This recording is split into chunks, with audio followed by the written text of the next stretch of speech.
An effective resume is a tool that actually gets you the interview. On this episode, I will share with you my corporate background in human resources and recruiting so that you may take control of the reader and sell your background in 20 seconds or less.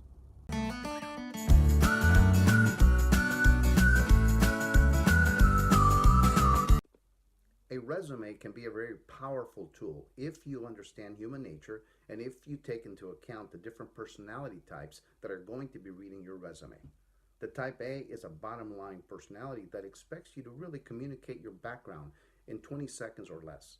The type B detail competent personality is methodical, and he or she will read your resume sequentially, but will expect for you for your resume to flow and to match the open position.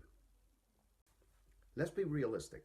Sometimes your background may not match the actual open position, but if you believe that you bring something different to the organization and that you can add value to that company, then place it early on your resume so that at least you can get the interview. Then you can actually have a chance to sell yourself.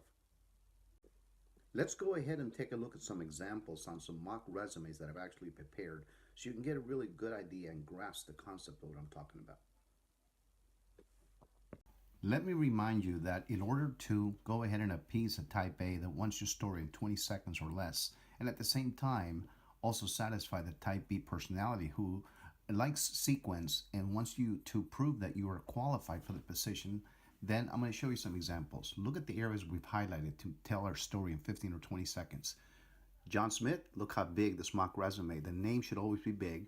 Objective, it's underlined and bold. Areas of knowledge, that gives them a snapshot of what your background is, your experience with positions that you've held, and then your education. Those are the areas: the objective, the areas of knowledge, the experience, and the education.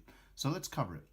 Person begins and the clock begins, 1001, 1002. So what they do is they go objective: to obtain a senior packaging engineering position in the foam industry. As an example, he's applying, let's just say, for a foam company somewhere, packaging, foam.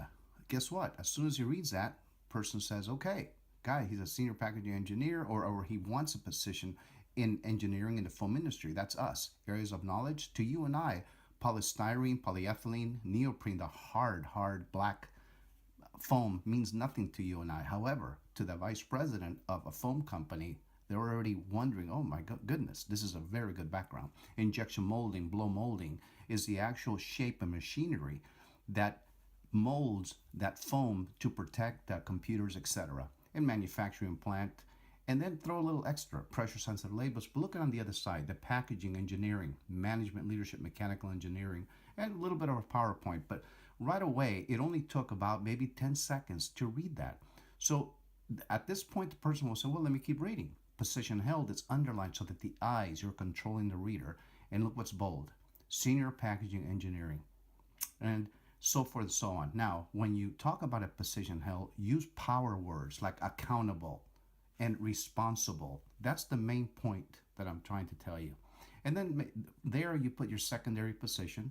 So position held, packaging engineer, etc. Responsible, accountable. And then your education.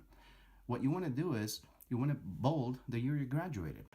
Now, let's take a look at my resume. And I've blanked out name of companies, and I put different addresses, etc., to protect the innocent, which is me. But let's cover it, okay?